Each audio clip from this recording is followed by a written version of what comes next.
It's time now to think about dismantling Christmas. I talked with Juanita last night after the midnight mass, and she said, after I told her that I was going to talk today about dismantling Christmas, you can't dismantle Christmas. Well, in some ways, maybe we can. I think we certainly can physically. Perhaps we can mentally, and possibly we can spiritually. But physically, gosh, the tree has to come down, and all the lights and everything, and a lot of cleanup to do. And how many of you have put those outside, whatever? You've got to disconnect all of that and put it back in the boxes. And the big question is, what do you have to put back in the box? It's interesting, isn't it, how we get further and further away from the real meaning of Christmas. And it's become now something that is quite unpopular. Because if we put Jesus too much in the Christmas story, then we're treading on other people. Why should it be so? Why does it have to be so? You can drive around in our neighborhood and you can see all kinds of outside decorations of peanuts and Santa Claus and just about everything except a manger scene. Well, we have one in our yard, but that's about it. And I can remember years ago when I would go to the store to get some Christmas wrapping, there would be at least a few that would be Christ-oriented. No more. No more. We did get some Christmas wrap this year. I got it from Hobby Lobby. And a store that's usually just so pro-Christian that they stand out. One selection in the whole store. At least there was one selection. But we get further and further away. I would suggest that where we are in the dismantling of Christmas has to do what we mantle in the first place. And that which we mantle physically, and that which we mantle mentally, and perhaps what we mantle spiritually. What is it all about? Well, I think it's sort of like the TV shows, the live TV shows, where the host comes out and everyone is clapping, and that doesn't just happen. If you're there in the studio, you know that before that happens, someone comes out to set up the scene and tells stories about the show and tells stories about the host and tells when to clap and gets you so excited for that person who is then going to step out on the stage that you are completely ready for that person. You see, one of our problems with having a spiritual Christmas is that we have held back mentally in accepting the fact that it is the birthday of Jesus. And the person who's done the setup has set us up in all wonderful ways to celebrate a celebration. Everything to celebrate a celebration. And so we get caught up in party time. We get caught up in having fun. We get caught up in saying, well, it's all about the children. And if we do that, if we mantle that, then what do we have to dismantle? And so we go about trying to unravel Christmas. I was in the elevator yesterday with a gentleman. I said, Merry Christmas. And he said, well, maybe for one more day if I can stand it. So now it's time to dismantle. Is there anything left? There can be. can be something left if there's something there to begin with. Robert Louis Stevenson, when he was a child, used to love and sit by the window and watch the one who would come and light the oil lamps, the old lamplighter. And the nurse asked him one time, why do you get such a kick out of watching the lamplighter go down and light the lights? He says, because he's punching holes in the darkness. So much darkness today in the world, in our lives, that there has to be something in Christmas to punch holes in the darkness. And what can it be? The gospel we heard a moment ago, John is writing as no other gospel writer wrote. And he's saying something quite extraordinary if we can grasp this. In the beginning was the Word, the Logos. In the beginning was the Word, and the Word was with God, and the Word was God. Whoa, wait a minute.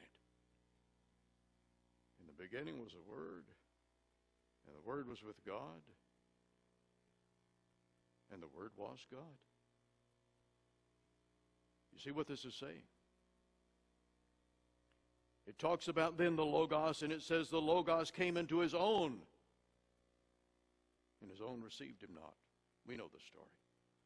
But to as many as received him, to them gave he power to become children of God, even to them that believe upon his name, which were born not of blood, nor of the will of flesh, nor of the will of man, but of God. He's talking about that thing called incarnation. You see, the real value of understanding what Christmas is all about is to understand that Jesus Christ is God, come to earth to identify with us, to show us how to live, and to show us how to die. That's the story of Christmas. One of the problems that we have with Christmas and all through the year is that we would like to take Jesus as a little baby. But we don't want him to grow up. Because when he grows up, we nail him on a cross. But if we understand the story, we understand that the Christmas story is like the man who comes out on the television show ahead of time to warm up the audience. The Christmas story is a warm-up of the understanding that God became man. We call it incarnation. But it really is the understanding of what we've tried to go through these weeks of Advent. If they have had any meaning at all, then maybe we have gleaned a little something about the understanding that God came down from his heaven to be one of us, to touch us, to help us know that we're not alone. That's the message of Christmas. That's the dismantling that means something, because it's an understanding of who Jesus is. And it's not just a celebration to celebrate. I want to tell you a story that you've heard so many times. But like all stories that become familiar to us, they're like the old hymns that we sing at Christmas time. And perhaps each time we get a new meaning. This is a story about a man he wasn't a Scrooge. He was basically a good man. He was very good to his family. He was very open with his neighbors. He was a fair man. He was basically a good man, but he just couldn't buy this incarnation thing. He just could not. He just could not accept that God would come down from heaven in a man. And so, that evening, when the family was going to the midnight mass, he said, I'm going to stay home. I would be such a hypocrite. You know, I don't believe in this incarnation thing. I can't accept that. But I do respect the fact that you want to go. And so you go, and I'll wait up for you. And so they went, and he stayed. It was shortly after they left that snow began to fall. And he looked out the window and saw that it was coming down heavy now.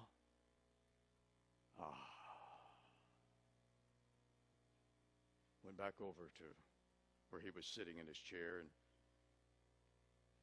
began to read the newspaper. When suddenly he heard thuds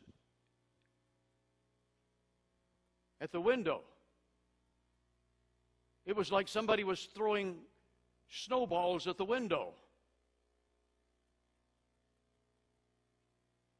He went over to look, and he didn't see anybody at that large pane glass window there.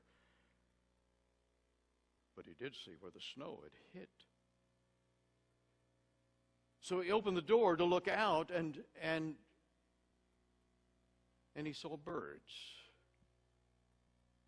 struggling there in the snow. Birds that had tried to find some warmth, and in their attempt to find warmth, they had flown against that big glass window. He said, well, I can't let these little things freeze to death. I've got to do something. And it was then that he remembered the barn. It was then that he remembered the barn where his granddaughter's little pony was stored. So he thought, well, okay, I can open the doors wide to the barn, and they'll go in the barn, and they'll find warmth, and they won't freeze to death. And so he went back in the house, and he got on some warmer clothes, and he got on some galoshes, and he made his way to the barn, opened the doors wide, and turned on the lights. And he said, now the birds will have a warm place, will not freeze there in the snow. But the birds did not move.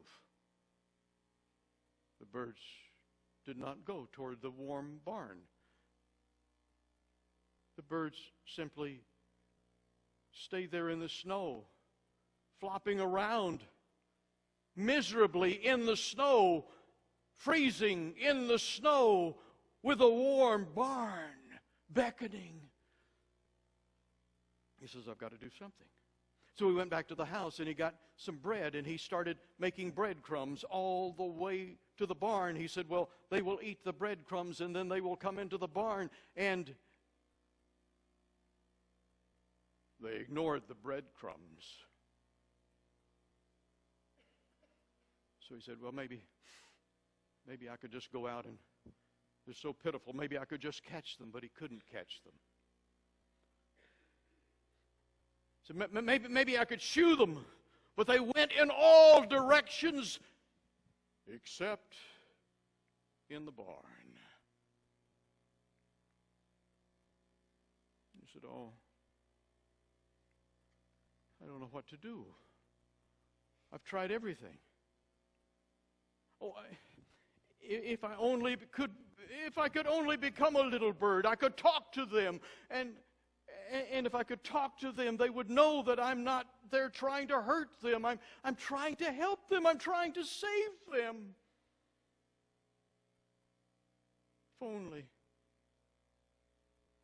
If only I could become a little bird. Then they could see. Then they could know. And they could understand."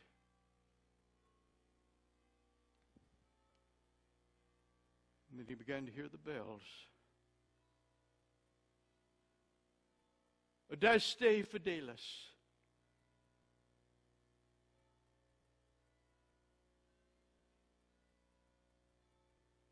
Began to hear the bells playing the wonderful story of God's redemption, God's rescue, God becoming one of us.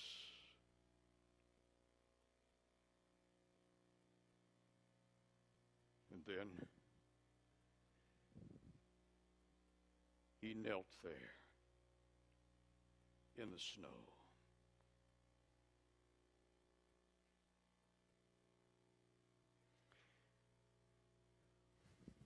Amen.